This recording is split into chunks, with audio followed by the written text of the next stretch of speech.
Toujours en direct du CIPCA, retour sur la conférence Vivre et investir dans le logement de demain, la révolution de l'habitat bas carbone avec Julien Pemzec, président du directoire de Woodéum, et Denis Larguero, maire de Meudon.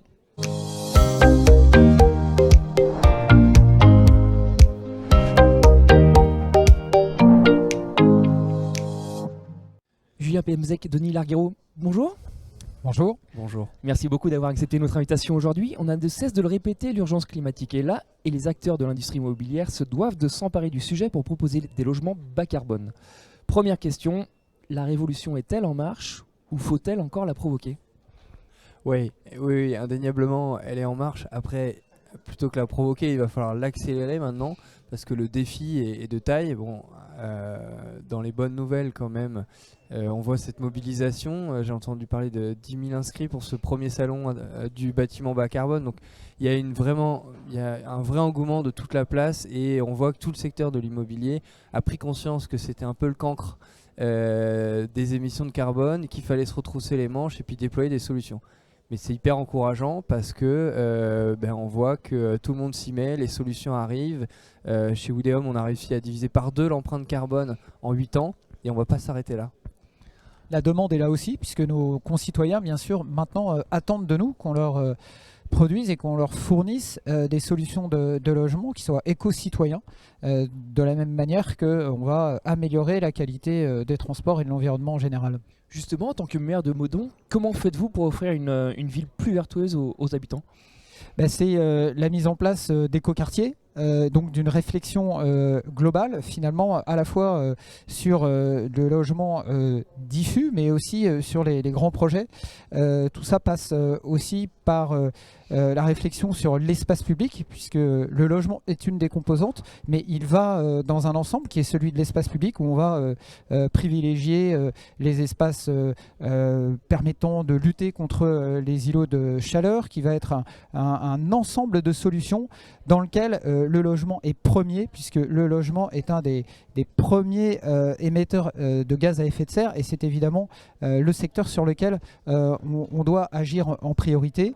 Et le bois est un élément de l'acceptabilité de la construction aujourd'hui. Vous le savez, construire dans une ville, c'est aussi impacter, c'est aussi avoir un effet sur les riverains, sur les habitants, et donc il y a à la fois ceux qui arrivent et ceux qui sont là. C'est une façon de réconcilier et d'améliorer l'acte de construire. Ça fait partie des verrous à faire sauter, y en a-t-il d'autres ? Parmi les verrous, il faut adapter bien sûr aussi nos PLU, nos PLUI, puisqu'aujourd'hui, construire en bois, c'est construire un peu plus haut, puisque techniquement, il faut des techniques qui obligent à monter un peu plus, et donc il faut adapter nos PLUI pour que la construction en bois ait les mêmes chances que les autres principes constructifs. Et puis pour produire ces bâtiments, on a une chance en France, c'est qu'on a une des 3 plus grandes forêts d'Europe à notre disposition. Donc la ressource, elle existe. La demande aujourd'hui, elle est énorme, puisque Denis l'a expliqué, les villes, les territoires attendent de voir plus de bâtiments bas carbone fleurir, les habitants aussi, parce qu'on a réussi en fait à faire de ces bâtiments des beaux bâtiments bourrés de qualité. Et l'enjeu du coup maintenant, c'est de faire accélérer cette filière de transformation de la forêt en bois de construction. Mais les signaux là aussi sont positifs, puisqu'on sait que d'ici 2 ans, on va réussir à tripler quasiment la production française, et ça ne va pas s'arrêter là non plus.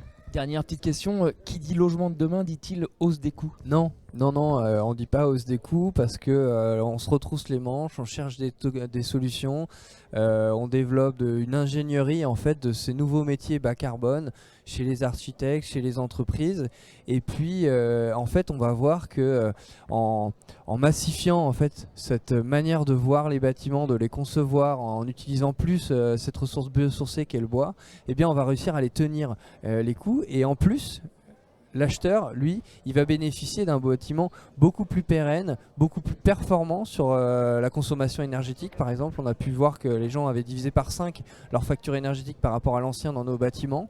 Et donc ça fait que c'est vraiment ces bâtiments vont s'inscrire vraiment dans la durée.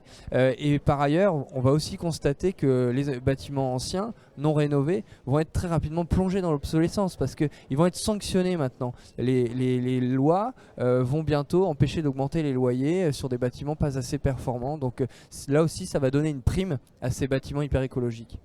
Et puis il faut bien voir aussi qu'une grande partie du coût de l'immobilier pour l'acheteur, c'est le coût du foncier finalement. Au départ, ça il ne le voit pas forcément, mais c'est ce coût du foncier qui renchérit le coût du logement. Et le fait pour nous, collectivités, d'arriver à maîtriser ce coût du foncier par différents dispositifs, eh bien, ça permet aussi de mettre le paquet sur la qualité du logement lui-même.